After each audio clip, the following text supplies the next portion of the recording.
Welcome to the Skeptic Zone, the podcast from Australia for science and reason.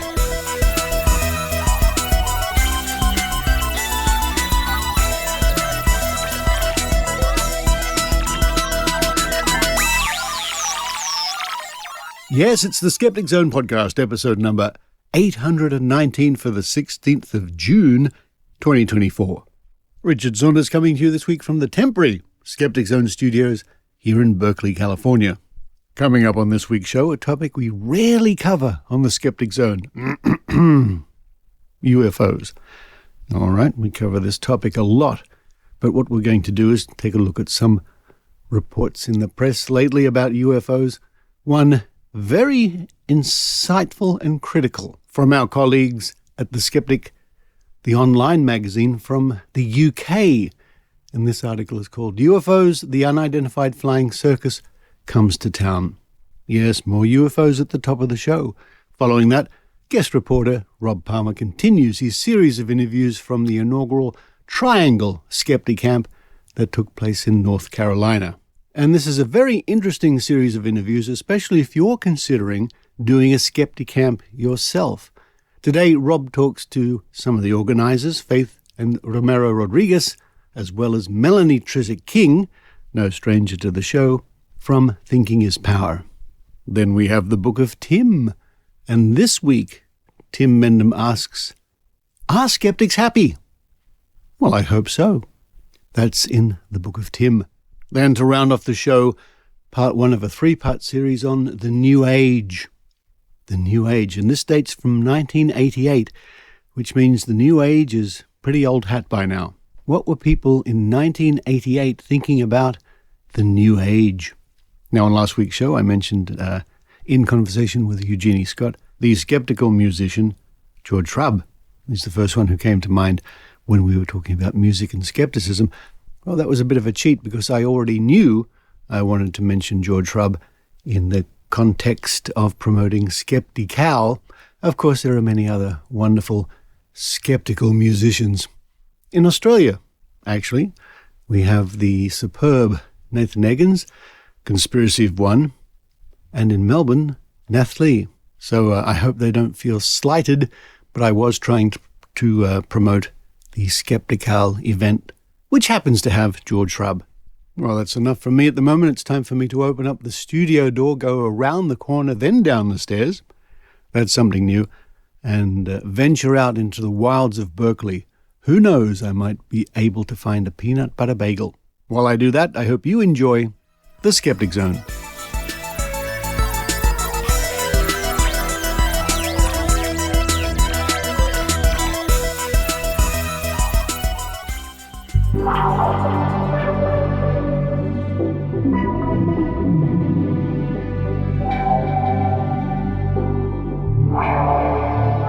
Has the recent UFO flap kerfuffle hype died down a little? I think it has. There are far more important news stories out there than yet another UFO report. But one of the leading proponents of UFOs and alien visitation at the moment, Ross Coulthart, is still working away, presenting around the world. And this story has come to my attention, was published in the Sydney Morning Herald on Tuesday, the 11th of June of this year. And this is from a column called CBD, and it's by Krishnor Napier Raman and Noel Towell. And the section we're interested in is called Truthers Out There. While Channel 7's Spotlight show continues to wallow in the gutter, and Spotlight being like an investigative show with reports, and they were one of the shows that featured UFO believers, very uncritically. One of the program's high-profile contributors, Gold Walkley, a winner, and the Walkley Awards are media awards in Australia, and friend to this column, Ross Coulthart, is still searching for those elusive lights in the sky. Better still, while Ross has been talking to his fellow believers at the Scientific Coalition for UAP Studies in Huntsville, Alabama, also known as Rocket City, That's the big league of alien believers. The veteran journalist hasn't forgotten about his old mates at CBD. Coulthart told The Room that he had been subjected to, quote, ridicule and derision, end quote, in the Australian media in the wake of the former Four Corners and 60 Minutes man receiving the Australian Skeptics Bent Spoon Award, awarded to the perpetrator of the most preposterous piece of paranormal or pseudoscientific piffle, as those doubters dub it. Well, that's strange. I wonder why he's worried about that, because we have him on record saying he doesn't give a care. Substitute the word care for another word. What the critics or the skeptics think. Ross reckons the skeptics failed to put in the required research effort before bestowing the dubious honour in December, and he let his US audience know it. But who could he have been referring to when calling out a, quote, lowbrow Australian newspaper, end quote, that, quote, tagged me as a UFO truther? A wee hint there that I'm a UFO nutter, end quote. Okay, guilty as charged on the first count, but we have never referred to Ross as a nutter. Like we said, he's a dear friend. And I think you can read between some lines there, and the cartoon accompanying this is Ross Coulthart in a UFO with an alien zapping Australia with a laser. Now, Susan Gerbic also had a look at this article. Susan Gerbic from Guerrilla Skepticism on Wikipedia, of course. And she had a look at the stats on the page of Ross Coulthart. And she says the big picture here, his popularity is falling according to page views, according to how many people go and look up Ross Coulthart. It has spikes, of course, every now and then, but basically she's writing since the creation of the Wikipedia article in 2023, June 2023, he only receives about 168 daily views. I'm afraid that Ross Coulthart is simply becoming yesterday's news. And a good example of why maybe he's yesterday's news and the current UFO flap is dying down, comes to us from a very good article by Ben Harris, writing in The Skeptic, the online journal from the UK Skeptics, edited by Michael Marshall. And I'll link to this story in the show notes, and I would encourage you to read it because it is an excellent look at the UFO story. UFOs, the Unidentified Flying Circus Comes to Town, it's called. And I'll read the opening paragraph. Every now and then the circus comes to town, the clowns and the strongmen, the sideshows and illusions. The same is true in the field of ufoology or UFOology. Every now and then the circus comes to town. Tales like aliens built the pyramids, secret alien Nazi bases are concealed in Antarctica, the royal family are lizards, and so on. And Nikola Tesla was visited by aliens, ring out from the sideshow alley. And this article goes on to look at the history of the recent UFO flap drama and points out the bleeding obvious, we might say, that despite all the reports, all the conferences, all the shouts of conspiracy, nothing happens. And towards the end of the article, Ben is writing, "No, Ross, why don't you simply reveal the location?" That is the location of the giant hidden UFO buried under some monument. "You and your fellow tail spinners will have the biggest story of all time." Yes, we do wait for that day.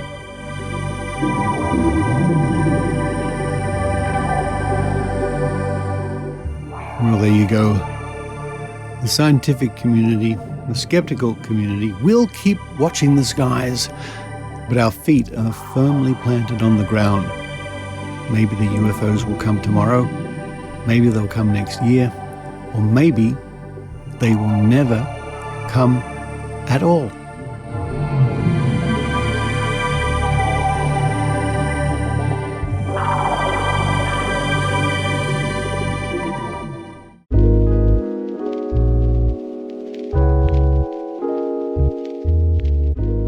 This is Susan Gerbic from Psychics Explained. That's the YouTube channel where we discuss and analyze in great depth all those people who say that they can speak to the dead, all those readings, how they look like they're actually communicating with people. Why do people fall for this? There's a reason. It's much more complicated than you would think. Come to my channel, watch our videos. We would love to have you become part of our conversation. Just visit us on YouTube at Psychics Explained or Psychic Sex Planed on YouTube.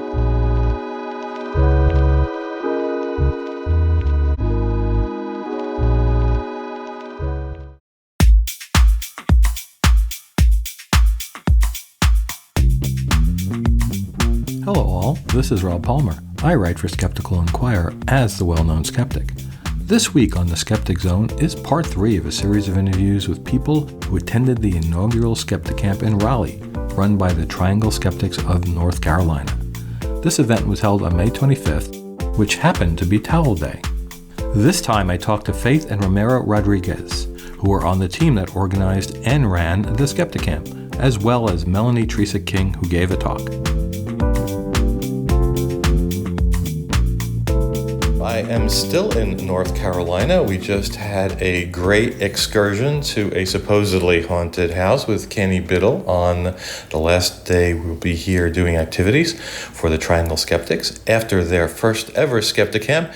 And I am here with 2 people who had a big hand in running the conference. Please introduce yourselves. Hello, I'm Ramiro Rodriguez. And I am Faith Newsom Rodriguez. And what did you guys have to do with this whole shindig? So Susan convinced us that it was a good idea to have a Skepticamp. And so we, with 1 month of lead time, we started planning. Just 1 month to pull this all off? A little bit more, like a week and 1 month. We started in March, I think. Okay, March, so 2 months. Mm-hmm. And what was your responsibility, Ramiro? I picked the venue, that was a really nice place. Yeah, the most important one was picking the date. And then after we picked the date, then we picked the venue. And that was a great date you picked. Did you know it was the date it was when you picked it? Did you pick it because it was Towel Day, or was that just a happy coincidence? It was just a coincidence. I was out of town the week before. And so we initially wanted to do it the week before, but I was out of town. So then we moved it to the next week, which is Towel Day. And they produced towels to hand out to everyone with the logo of the Triangle Skeptics, yep. As well as some information from the Hitchhiker's Guide to the Galaxy on the towel. That's right. Don't panic. And several of the speakers, including myself, made references several places to the fact that it was Towel Day and put Hitchhiker's Guide references in there. It was great. And the whole shindig was led, of course, as these sorts of things are, by the master or mistress of ceremonies, the MC. And Yes. This is Faith. So tell us, Faith, how did you get involved with doing this? Well, I really wasn't involved with the planning meetings. That was mostly Susan, Ramiro, and Jeff, and our friend Matt, who works with the Triangle Free Thought Society. And Jeff, who's Jeff? Jeff Gelbach is the other one of the other founding members, I would say. It all blurs together. This stuff has been going on for a really long time. So they did most of the planning to secure the day, the speakers.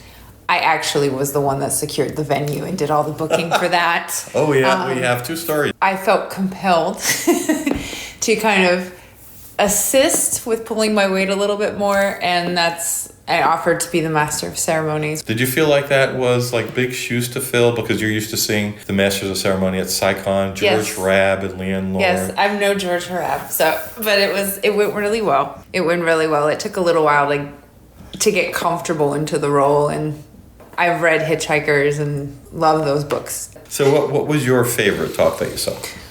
I think I liked all of them, and I think the order of the speakers was what was really important with this one, because we had some people from our own group give a talk. Our friend Eric, who gave a talk about visual illusions towards the end. That was really good. The theme was more so starting out talking about really how to discuss critical thinking, how you can't really change your mind, but also how to work with others in changing their mind, and on some iffier topics, like you talked about UFOs, which I really liked that discussion. And then we had the ending discussion with Melanie Trecek-King, who talked about how how to use the tools of critical thinking on a basic bare bones concept with people that don't really have any science background, science knowledge.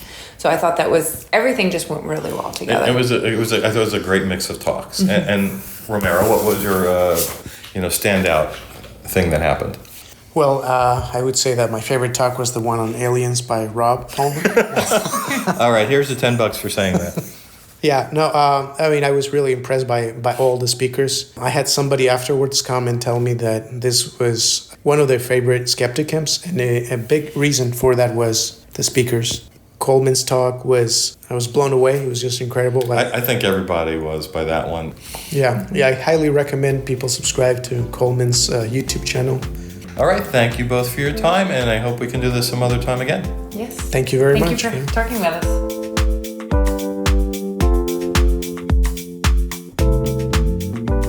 The last speaker on the Triangle SkeptiCamp day when we actually did talks was Melanie Trecek-King, and I'm here with her now to ask her what she talked about and what she thought of the entire conference.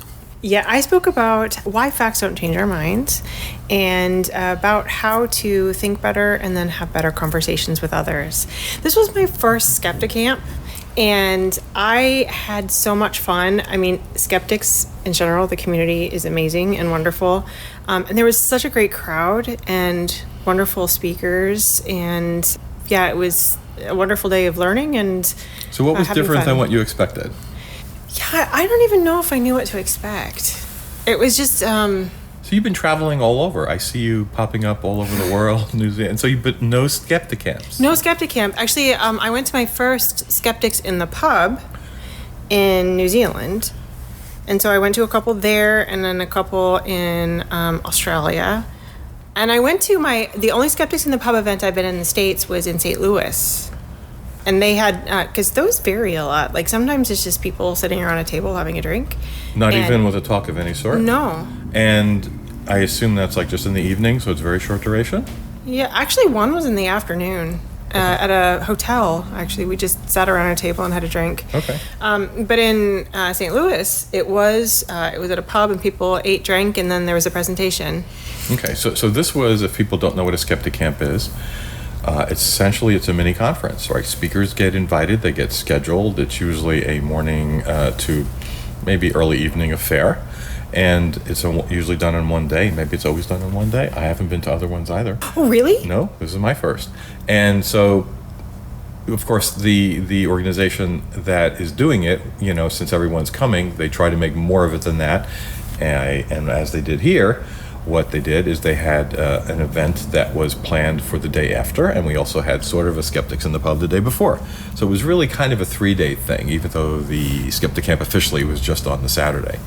So this was your first one. Is it what you expected? Well, so I knew who the speakers were going to be for the most part, but I didn't know the topics for sure, because some of them changed at the last minute, including yours. And I wasn't... To be fair, I was added at the last minute. Okay, that's true. Coleman's blew me away. Coleman Watts. Yeah. I essentially got him invited here because I found him on the web, and we were talking about me interviewing him for Skeptical Inquirer, and I said, well, I can't do it next weekend because I'm going to North Carolina. He goes, I live in South Carolina. What's going on? And so then I put him in touch, and I was blown away by his talk. Yeah, that was wonderful. Actually, I interviewed Coleman today for my YouTube channel because his perspective was he's a former conspiracy theorist, and now he's a proponent of critical thinking. And so my talk was about why facts don't change our mind. So I was fascinated about that journey. And I'm looking forward to seeing your interview with him. So the thing that surprised me were I had never considered there was going to be lightning talks where someone has to do something really quickly. Okay. Like really quickly, and that somebody from the Free Thought Society, the Triangle Free Thought Society, do a 5 minutes, 10 minutes discussion, and that wound up being an interesting discussion. People were fascinated by what he said in a short time, and were asking tons of questions. Yeah. Actually, the Triangle Skeptics. This is my first introduction to this group, and they're wonderful. And the people who put it on, Jeff and Ramiro and Faith. I mean, they did a bang-up job in a short while too. Yeah. They didn't have that much time to plan this. It sounds like Susan can be very convincing. You think? That's her superpower. Everyone Yes, it knows that. is. Susan Gerbich's superpower is to get other people involved to do the work, and she's amazing at that. Yeah.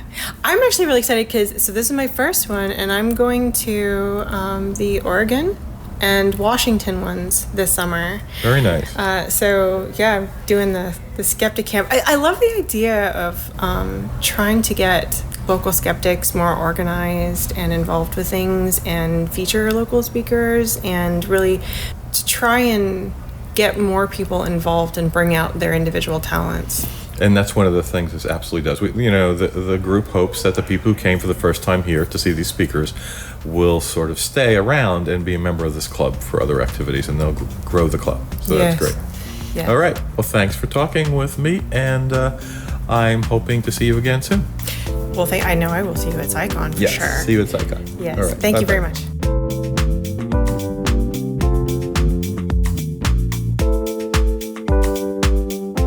Next week, in part 4 of the series, I interview the one and only Susan Gerbich.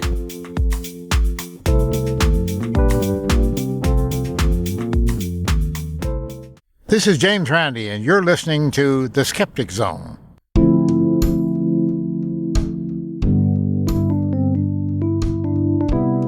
And now, a reading from the Book of Tim with Tim Mendham.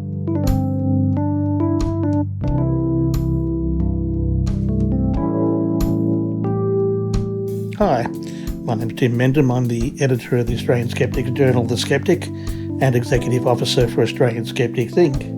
And today I'm reading from the Skeptic magazine back from September 2012, which is volume 32, number 3, and it's a thought piece, an opinion piece, called Are Skeptics Happy? And it's by Alison White, who's a retired journalist, policy development, and she just has a view about whether skepticism is a blessing or a bane, or even a curse.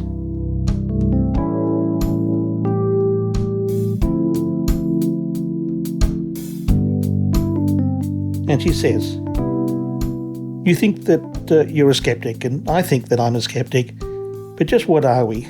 And does being a skeptic make us happy? For years I defined a skeptic as one who states the bleeding obvious, and I still think that this is still not a bad definition. However, recently Simon Jenkins wrote of a book in The Guardian written by Jonathan Haidt called The Righteous Mind. Haidt is an American political scientist, and Jenkins' review of his book helps me with the mystery about the nature of skepticism. Apparently Haidt has long been puzzled as to why many poor and working class people continue to support conservative politicians and causes that are often directly opposed to their own best interests. This issue has also long caused me to shake my head in disbelief. For example, just recently during the Obama healthcare legislation debate in the US, and this article did come out in 2012, so keep that in mind, a middle-aged woman protesting most vigorously against the bill was asked by a TV reporter if she had health insurance. Amazingly, it turned out that she was unemployed and had not 1 cent of health insurance. The legislation was made to help people like her. When asked why she was so opposed to the bill when it would help her, she seemed to have no answer except to bleat some anti-Obama cliche. Jenkins says Haidt's answer is that politics is seldom just purely about money.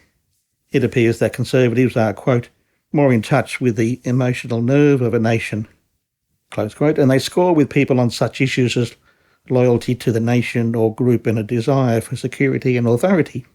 Non-conservative people, on the other hand, rely too much on an appeal to reason. So is this where we are going wrong? We skeptics must define ourselves as non-conservatives if we are using Haidt's definition that we rely on reason for our opinions. We ride in on the horse of reason intending to cut a swathe with our laser-like logic, only to find that those on the other side are not swayed. We are appealing to them in the wrong way. Is our only hope to appeal to those rational individuals in the general public and in this way build a critical mass of opinion? Should we give up trying to convert those on the other side of the argument? If the answer is no, How do we dress our logical arguments to include emotive content? Does being a skeptic make us happy? If you had not already worked it out, we skeptics are a minority group, and I, for one, have certainly felt this position often over my life. For this reason, I often wonder if my skeptical nature is a curse or a blessing. The problems it has caused for me over a long life are legion, and I sometimes wonder if life might have been more enjoyable if I was the usual accepting, conservative type of person. It is not that I do not appreciate the benefits of being able to think for myself, but the bruises and bumps that skepticism has caused my poor psyche over the years. I'm told that as a child the first word that I uttered was not mum or dad or even no, but why? Well, I guess that this is a bit of an exaggeration, but you get the picture. However, I do not think that I ever asked a question or challenged authority knowingly, but only because what was said either required further clarification or sounded improbable. Cheeky I was not. I was once sent home from Sunday school as a 5-year-old with a note to my parents telling them that I had been a naughty girl.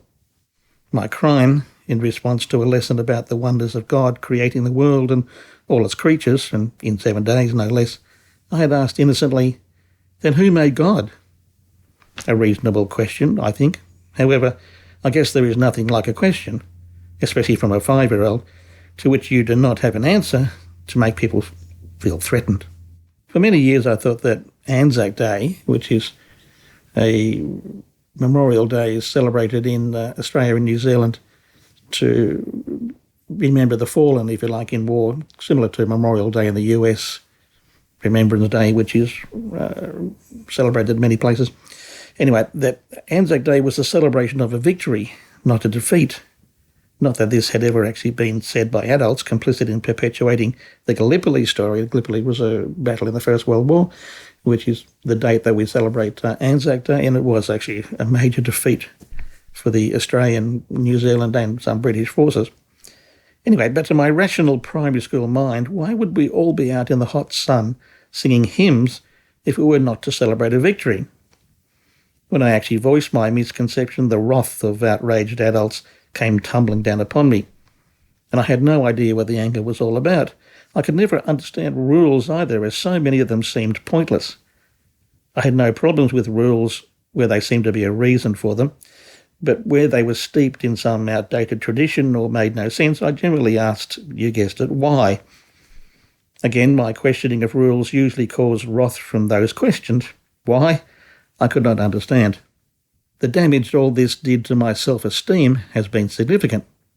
All these authority figures in my life, teachers, ministers, public figures, relatives, either mouthing rubbish or accepting same without question. It must be me, I thought. It must be some sort of aberration. If these people, so much cleverer than me, accept this stuff. I was certainly no brains trust, so why would I question things that these people did not? My adult life has been more of the same, although gradually I began to appreciate that just because people were cleverer and more successful than me did not necessarily mean that they were correct. However, I seem to have spent most of this time being on the wrong side of general public opinion, at least initially. Fortunately, public opinion does often catch up over time. Nonetheless, I have spent much of my adult life trying to keep my mouth shut or defending a contrary opinion. I've also found that being a skeptic made me skeptical about myself. The rational and critical liar that I train on issues and the actions of others is also trained on me. It seems to me that so many people live in a sort of a haze when it comes to judging themselves. It never ever occurs to them to do so. I, on the other hand, slice through my actions like a hot knife through butter. While this may also be a character trait, I have always considered my self-judgment to be greatly influenced or exacerbated by my skepticism. I am skeptical about myself. Whatever the reason, my self-esteem has not been helped. I think also that being a skeptic makes one more sensitive to injustice. Maybe this is because skeptics do not accept the status quo if it does not make sense. And injustice rarely seems to make sense to me. Whatever its origins, injustice seems to be so inefficient and illogical on all fronts that it cannot but tickle the skeptical nerve. just another front on which to fight or guard against. I am now close to 70 years and 10 and accept my lot in life as a skeptic. I often think of that scene in The Life of Brian in which Brian tells the crowd that he is not the Messiah and that they must all go away and be individuals. The crowd all agree they're individuals, except for one voice calling out, "I'm not." That person must have been an antecedent of mine, always the one on the other side. While I now consider that the ability to think critically is a gift, I often think that I would have been happier without it. What do other skeptics think?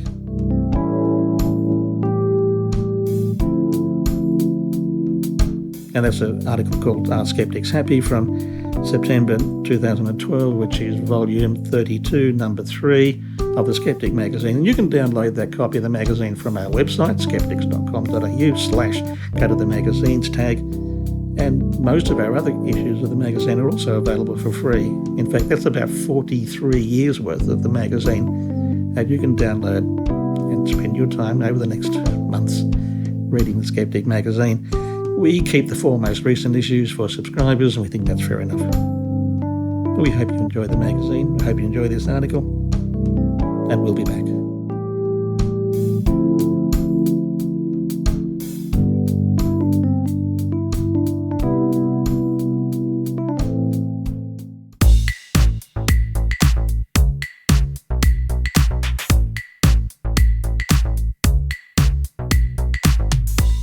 (2024) Skeptical Conference, the Northern Californian meeting on science and skepticism. Hi, this is Dr. Eugenie Scott from the Bay Area Skeptics, and I'm excited to tell you about the 2024 Skeptical Conference happening online July 19th to the 21st. Skeptical, now in its 13th year, brings stimulating and entertaining speakers to a worldwide audience of science fans, critical thinkers, and questioners of extraordinary claims. Join us for 2 engaging days of speakers, interviews, and discussions. And try your hand at matching wits with a panel of famous skeptics playing Skeptical's popular Skepperdy game. We'll be kicking it off with a global Skeptics in the Pub event that will zoom around the world over a 24-hour period. The lineup of local and international speakers is one of the best yet, with Australia's own Dr. Karl Kruszelnicki and Melanie Trecek-King from Thinking is Power on a panel talking about media literacy and the TikTok generation. Science journalist Erica Engelhop dives into myths and misconceptions of female anatomy in Lady Bits. A panel of professional musicians, including George Shrub from the Geologic podcast and Helen Arney from Festival of the Spoken Nerd, will talk about bringing critical thinking into their craft in The Music of Skepticism. Canada's Dr. Joe Schwartz of McGill University's Office of Science and Society will give your weather forecast for the storm of misconceptions hitting society in his talk, The Pseudoscience Tsunami. AI expert Kyle Polish from The Data Skeptic will be interviewed about the skeptical state of artificial intelligence. Dr. Dan Wilson from the popular Debunk the Funk YouTube channel will give his unique take on modern vaccine myths. We'll have another episode of our popular skeptically themed Jeopardy game show, Skepperdy, with contestants Dr. Steve Novella from The Skeptic's Guide to the Universe, Michael Marshall, editor of Britain's The Skeptic, and No Illusions from The Skepticrat. Oh, and me. I'll be chairing a panel with internationally known misinformation researchers talking about pre-bunking fake news in an election year. The 2024 Skeptical Conference is the Scientific Skepticism Conference brought to you by the Northern California Skeptics. For tickets and more information on the event, including the first ever global Skeptics in the Pub, visit www.skepticalcon.com.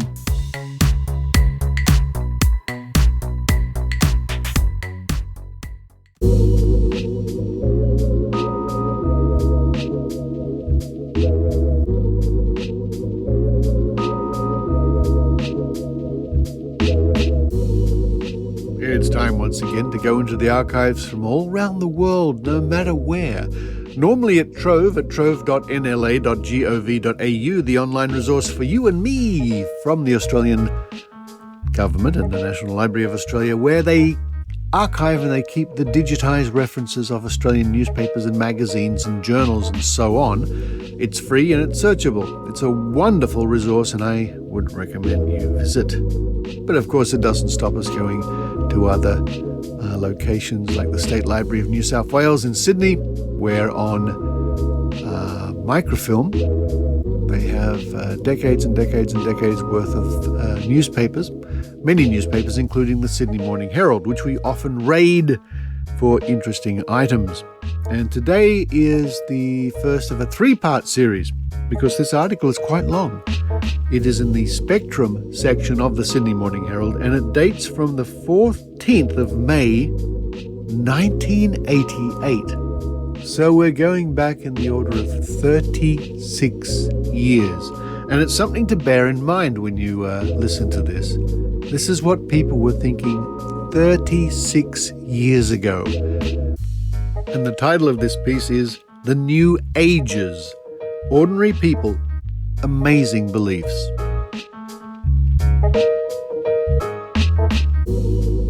And at the top of the article here, there are several photographs.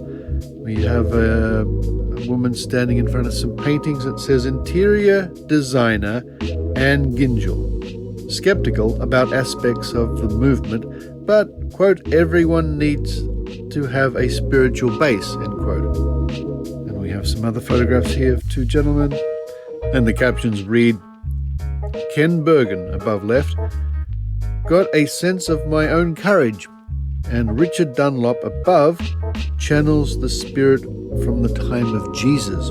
And a further photograph on the page has somebody emerging from a float tank. Remember those? It says a float tank session, a means to connect with our heritage.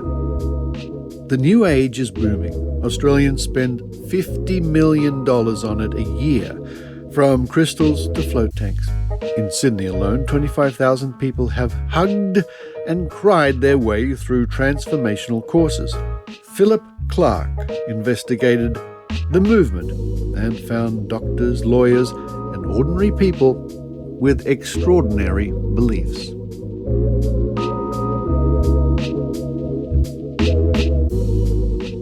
When former American housewife Mrs. J.Z. Knight stood in the ballroom of the Sydney Hyatt Kingsgate Hotel last year and warned that a tidal wave, quote, higher than the highest building, end quote, would overwhelm Sydney, some of her audience of 500 were so alarmed they sold their homes and moved to higher ground.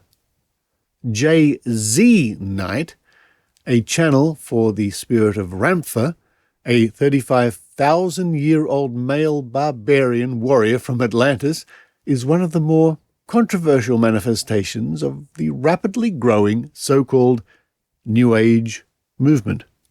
Its adherents, like floating in tanks, using crystals for healing, taking flower essences for their health, and undergoing rebirthing and past life therapies for their emotional well-being.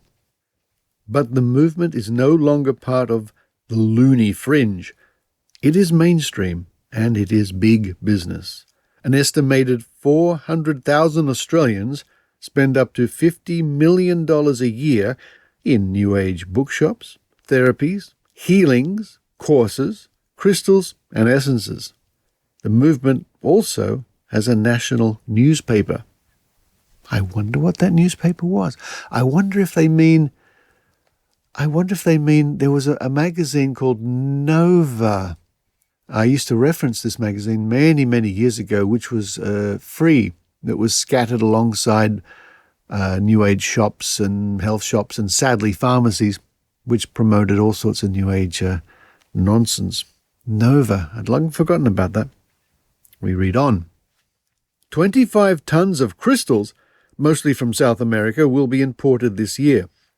They sell for about $40 a kilogram. One of the largest New Age book distributors, Aquarian's David Phillips, says that 500,000 New Age titles will be distributed this year in a market worth $10 million. Sales have grown 50% a year for the past 3 years. More than 100 people a day are climbing into Sydney float tanks in an industry turning over almost $1 million a year. I'll break in here to say many, many, many years ago, decades ago, I had a couple of sessions in a float tank. I thought I'd give it a try, and indeed, very pleasant and very relaxing, and I felt nice afterwards. But I certainly didn't have any epiphanies or mystical experiences. It was simply like having an hour out of reality in a sort of a way. This is where you climb into a darkened, there's a tank where you climb in. It's about, 8 feet long. It's full of salty water, so you're buoyant, and you put in earplugs to stop the water getting in, and the lid's closed so it's completely dark, and you just float in nothingness for a little while. Let's continue. From the, quote, tune in, turn on, drop out, end quote, radical movement / alternative lifestyle of the 1960s, the age of Aquarius has grown up. New Age believers of today include lawyers and professionals doing self-improvement courses, transcendental meditation for corporate stress management, wealth creation and abundance seminars, relationship and communication training, and stress management transcendental meditation courses. Companies such as the retailer Grace Brothers and Garvin Corp have put their staff through seminars run by New Age marketers. Advertising executives and creative staff are also encouraged to take these seminars. The movement seeks to harness intuition in its life skills seminars. It teaches its followers to take complete responsibility for all events in their lives. Spiritual values are at the core of the movement, which to baby boomers rebelling against the guilt and fear taught by the established churches.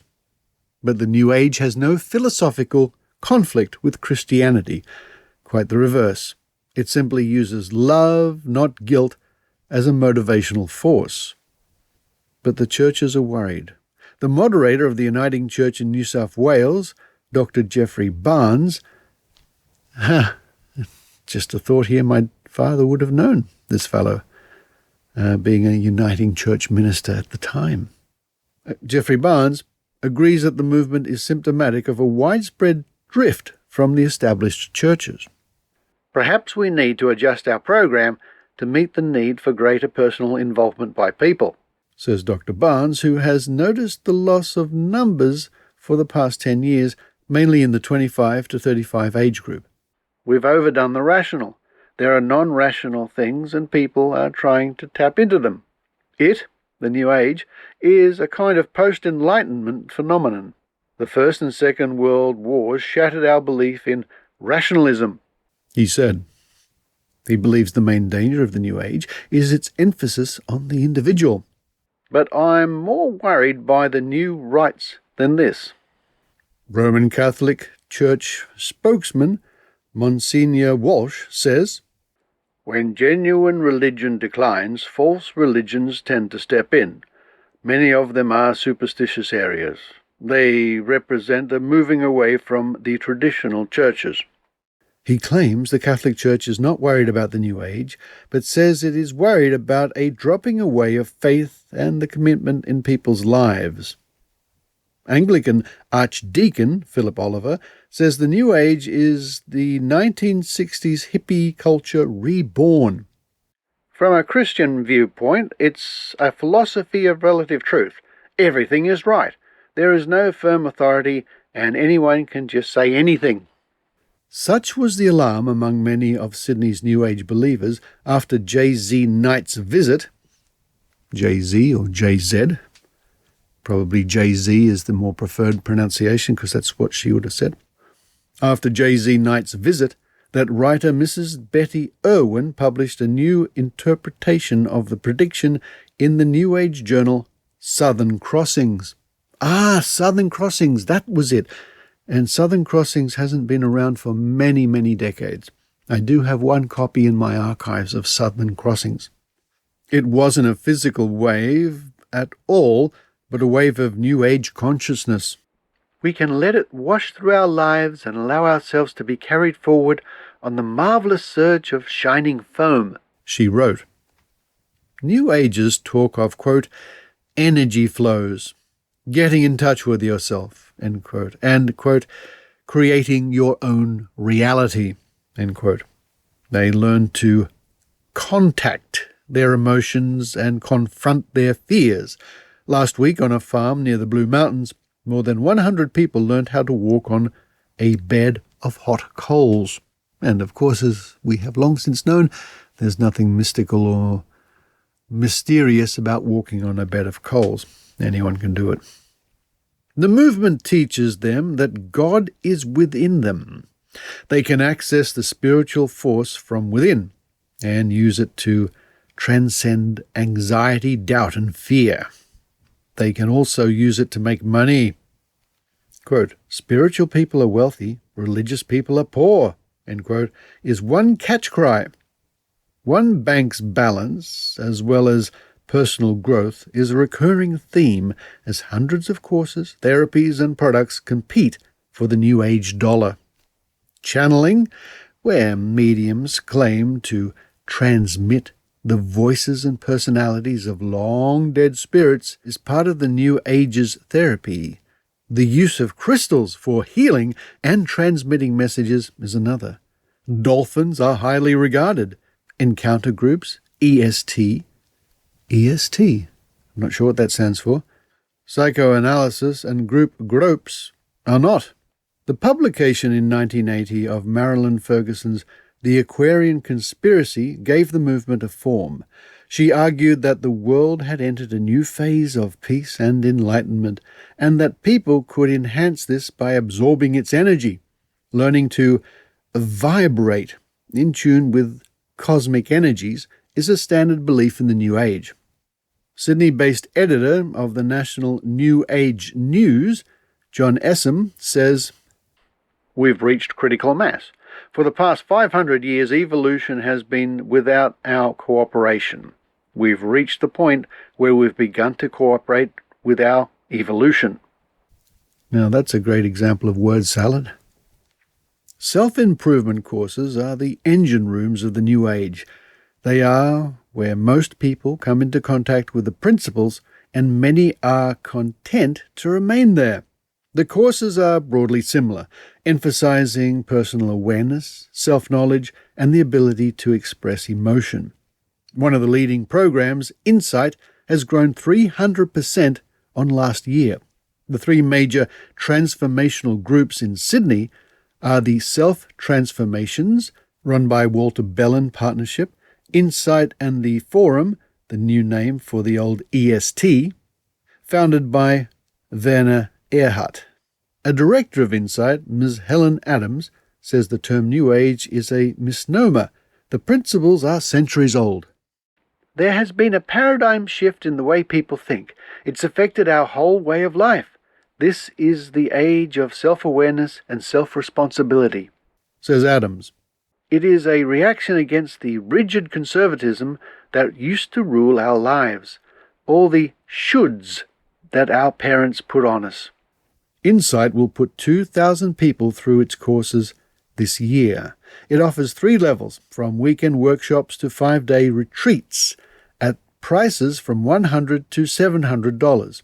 The emphasis is on personal goals and getting more out of life. And we note that $100 in 1988 is worth in the vicinity of something like $260 today.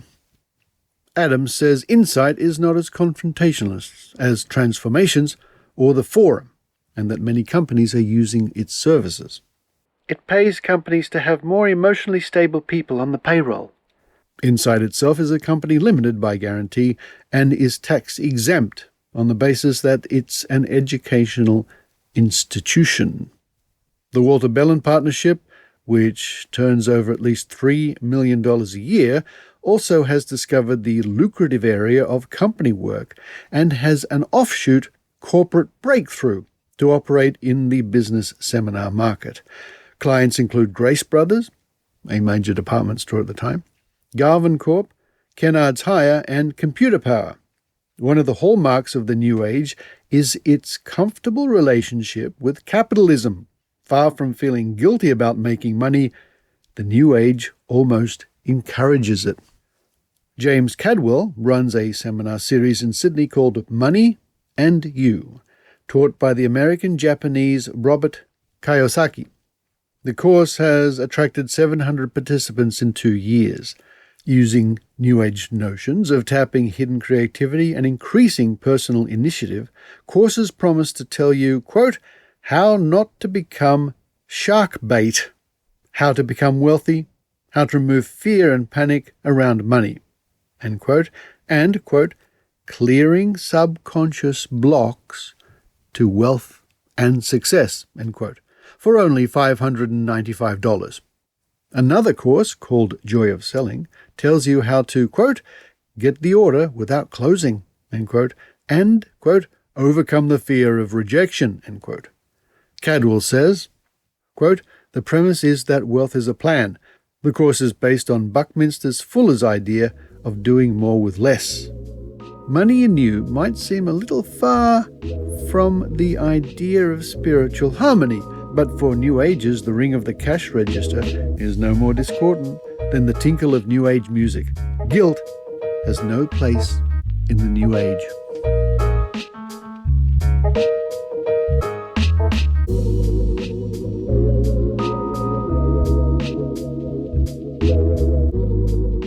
And there we'll end it, part 1. In part 2, we continue on this stream of thought here about the businesses, and we read more about float tanks. Inside Sydney's float tanks is the heading.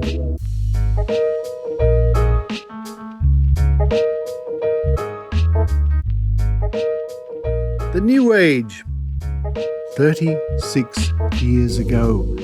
You still hear the term New Age here and there, but it's nothing like it used to be. Don't forget, you can check out all sorts of New Age mysteries when you go to Trove at trove.nla.gov.au or other resources, because when you go there, you never know what you might find.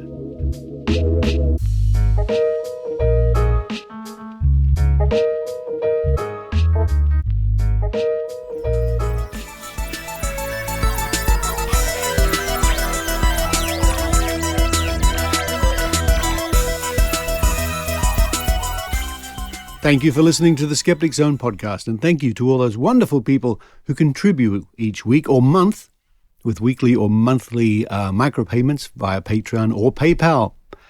Your contributions means everybody can enjoy the show, including me. I enjoy the show. And coming up on next week's show, we continue our series from Trove about the New Age, and also more interviews from the Triangle Skeptics. But for this week, from Berkeley, California, this is Richard Saunders signing off.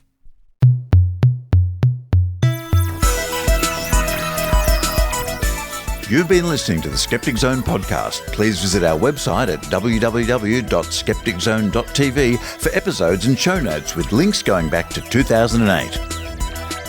You can follow the Skeptic Zone on Facebook, X, TikTok and YouTube by clicking the links at our homepage, together with links to support the show financially via Patreon or PayPal.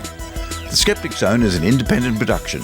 The views and opinions expressed by our guests are not necessarily those of the Skeptic Zone podcast or any other skeptical organisation.